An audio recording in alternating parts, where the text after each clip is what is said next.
What's up, Variant Nation? 'Tis I, the Tim. Yes, Arris is still in studio banishment, and there he must remain until the exorcism of his virus demon is completed and he passes through our gauntlet of decontamination. Okay.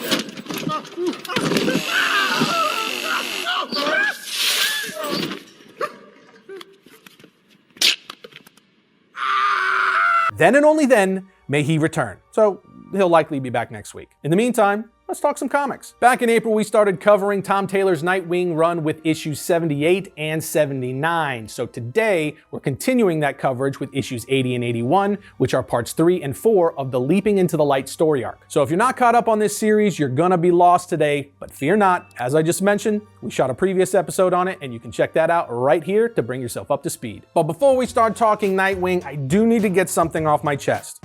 For real, my hair started thinning, people. There. I have said it. I mean, we've already established that Arris joined the Bald and the Beautiful a long time ago, but I come from a long line of thick-headed mop tops, and I did not think thinning hair was going to be one of my issues. Although, I would love to see some thinning in a few other places. But that's a separate issue. Anyway, thankfully we just recently partnered with Keeps, who is sponsoring today's episode, and I learned that 2 out of every 3 guys experience some form of male pattern baldness by the time they're 35. And while there's no quick fix to stop the fallout, Keeps makes it easy to do something about it early on and keep that beautiful mane of yours in place. With Keeps, it's a simple 3-step process. Just go to keeps.com/variantcomics and start by setting a time to talk with a licensed doctor online from wherever you are. The doc will then review your information and recommend the right hair loss treatment plan for you. After that, you also get to skip the lines at the pharmacy because your treatment will be delivered right to your front door every 3 months. And because Keeps offers generic versions of the FDA-approved medications for hair loss, you're also going to save some cash in the process. Anyway, once you get your prescription in hand, all you have to do is follow your prescribed plan and start tracking your progress. But again, the important thing to remember is that Keeps treatments typically take between 4 to 6 months to see results, so you want to jump on it as soon as possible. The sooner you start using Keeps, the more hairicles you'll save. That's a mix of hair and follicles. Hairicles. Moving on. Keeps also supports your march toward a hairier future throughout your journey with 24/7 access to your Keeps doctor, who can answer any questions you might have. And that, my dudes, is just one of the many reasons Keeps has more 5-star reviews than any of its competitors, and why hundreds of thousands of men already trust Keeps for their hair loss prevention. So if the Chrome Dome isn't your hairstyle of choice, just head over to keeps.com/variantcomics like myself, or click the link in the description to get 50% off your order of hair loss treatment. Again, it's keeps.com/variantcomics. But now let's dive into issues 80 and 81 of Nightwing to see how he's dealing with the new threat that's popped up in Bludhaven.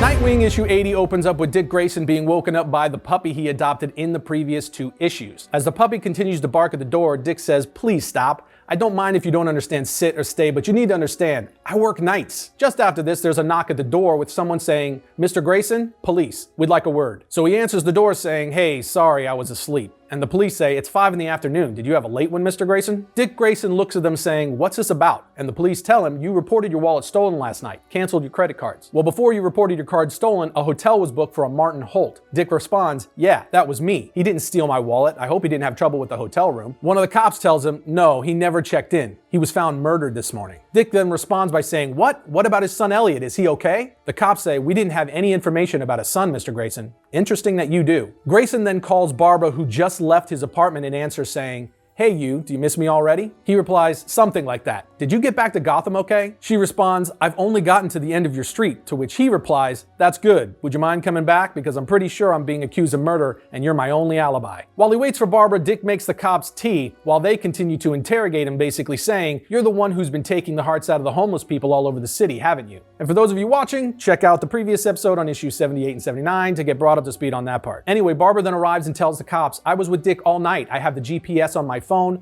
and I'm happy to show you my movements over the last 24 hours. But the cops don't buy it and respond, "I see, Miss Gordon. And what's the nature of your relationship?" Which causes Dick and Barbara to awkwardly look at each other before she answers saying, "That's not relevant." One of the cops says, "I think I'll decide what's relevant." She then tells them, "Really? Because I have a law degree." Dick then chimes in saying, "Oh yeah, so do I." Barbara then says something to the effect of, "We're both eager to help you with your investigation, but if you're accusing Dick of murder when he has an alibi and there's absolutely no direct evidence linking him with the crime, that would be embarrassingly incompetent." This obviously does the trick, and on the next panel we see the cops leaving Dick's apartment. Directly after this, Grayson and Barbara get on an elevator, making their way to Nightwing's makeshift hideout in one of the levels of his apartment building. And while suiting up in his Nightwing gear, he tells Barbara, "The killer cut his heart out." She replies, Does that mean anything to you? He then tells her, yesterday when I chased the kids into Tent City, they asked me if I was the man without a heart. And for us readers, the man without a heart is obviously the guy the cops, Dick, and now Barbara are looking for. Grayson also suspects that Elliot Martin's son is going to this Tent City where all the orphan kids in Bludhaven tend to go. Dick then says, if I'm right about where the kid is, I'm gonna need some very specific help. I need to make a call. And on the next page, we find out that that person is his brother, Tim Drake. Dick even says, thought of by many as the best Robin.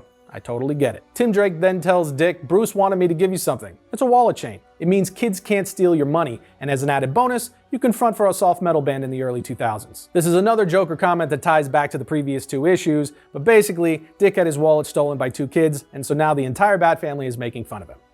There you go. Long story short, Nightwing and Robin make their way back to Dick's apartment where they briefly chat with Barbara before Dick asks Tim to go undercover to the Tent City in Bludhaven. Again, this Tent City is where all the orphans in Bludhaven tend to end up, so he wants Tim to go undercover and see if he can spot Elliot and get some details on what happened. Maybe even take the puppy with him because everybody's more approachable when they got a cute puppy. Tim agrees and ends up finding Elliot, and when he does, he asks Elliot to come back with him, but Elliot declines and says that he feels safe there with all the other kids. Tim then goes back and tells Dick that Elliot also told him that his father was killed by a man without a heart, and he's not the only one. Too many kids in there have the exact same story. Dick responds, you might want to give the dog to Elliot and suit up. We have trouble. Brutale and Electrocutioner, they both work for Blockbuster. As we then see them both making their way into Tent City telling the kids, people in here have been stealing. That's a crime. And a cut of every crime in the city goes to Blockbuster, no matter how pathetic. If we bend the rules for poor homeless kids, then Blockbuster could look weak. But Nightwing then interferes saying, is this really where you want to be in life? I don't pretend to understand henchman job satisfaction, but stealing from homeless kids has got to feel like a career low. And with that, Nightwing and Robin start laying into both Brutale and the Electrocutioner, making pretty quick work of them both. But once they finish those 2 off, they realize a fire has started inside the Tent City. Nightwing then sees 2 kids trapped in the fire and goes to save them while he tells Robin, make sure everyone else gets clear. But while Robin is clearing out the rest of the kids, he yells at the Electrocutioner and Brutale saying, you set a fire? They answer, this wasn't us, man. Can't get money out of dead people. Tim then radios Nightwing telling him that it wasn't Blockbuster's people who started the fire. Nightwing, while standing in front of 2 kids, says, yeah, I know. It was him. Heartless. And with that, we finally get the name of this new Nightwing villain as we see him standing there facing off against Nightwing. And that is where issue 80 ends. Issue 81 starts off with Melinda Zuko at Bludhaven City Hall being sworn in as the new mayor. And once the ceremony is over, she's brought back to a secret room where Blockbuster is waiting for her along with all the other corrupt heads of Bludhaven. They're all just standing around clapping for her, with Mr. Maroney even coming up to her saying,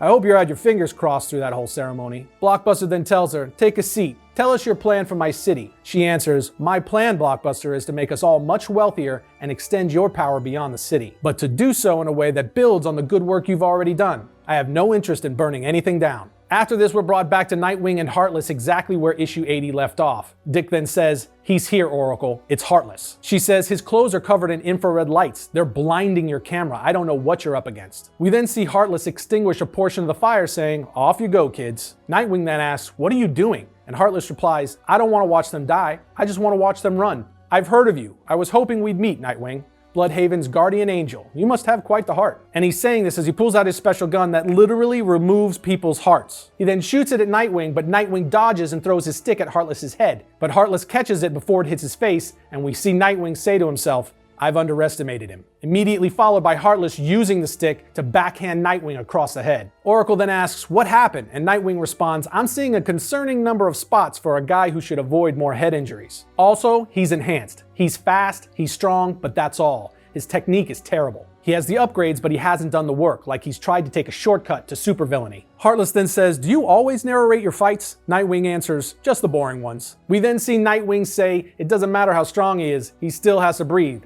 as he begins to choke him out. But this just seemingly ticks Heartless off, and we see him say, you know what? This can wait. I'll kill you later. To which Nightwing responds, what? Is this an inconvenient time? You think I'm just gonna let you walk away? And Heartless replies, of course you'll let me walk away, because I know your pathetic weakness. You care. All the kids have been running toward the pier, which is exactly where I want them. I wanted to see their fear. I wanted to see their faces. But it's okay. I have a pretty vivid imagination, as he uses the detonator in his hand to blow up a portion of the pier. We then see Nightwing try to warn Robin just before the explosion, but he wasn't fast enough. He then tells Oracle, Maritime Distress Channel, VHF Radio 16. Robin says, are you seriously relying on the kindness of strangers? of Bludhaven? As Nightwing continues to say over the radio, "Mayday, mayday, there are hundreds of children in need of rescue at the end of Bludhaven Pier 12. I repeat, mayday, mayday. We need everything that can float in the area." Dick then says to himself, "Come on, Bludhaven, show them why you're worth fighting for, please." Over the next several pages, we then see several ships coming in saying, "Roger your mayday, ETA 3 minutes out." And as the strangers and boats and ships come to save the kids on the pier, Nightwing says to himself, "Not everything in the city is broken. Oracle,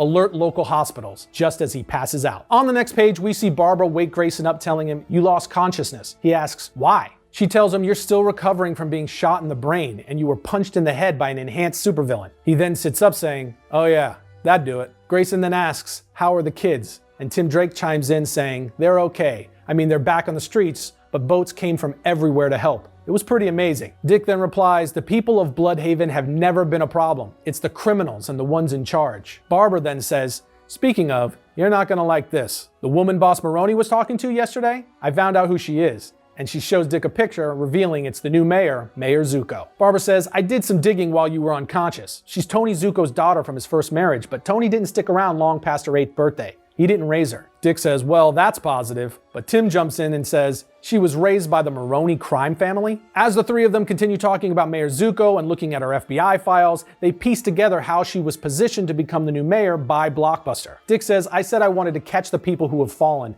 and I have half a plan for the city, but I hoped I would work with city officials. Protecting Bludhaven from Heartless, Blockbuster, Maroney, and a criminal mayor makes things a lot harder. I'm going to pay Melinda Zuko a little visit and see what I can find out." Barbara and Tim then try to convince him to rest because he's got a concussion, saying, "You're supposed to be more sensible than Bruce." So while he does listen to his friend's advice and rests a bit, it doesn't last long because he knows the daughter of the man who killed his parents is now the mayor of the city. So shortly after, we see Nightwing suit up and head to her apartment. Once Nightwing enters her apartment by breaking through her window, he's attacked by her bodyguard. He then says, "Whoa, she's not enhanced. She's just good. Very good. So good, she's able to kick him off the stairs, causing his head to spin because of his concussion," which leads him to say, "I really should have listened to my friends." We then see that Zuko has captured Nightwing, and Nightwing realizes he doesn't have his mask on. Zuko then approaches, putting the mask up in his face, saying, "Dick Grayson?" This ticks Grayson off so much he breaks free from his restraint, saying, "You know me? I know you too. You worked for the Maroney crime family. You're the daughter of Tony Zuko." He then slams her against the wall with his forearm as she tells him, "No,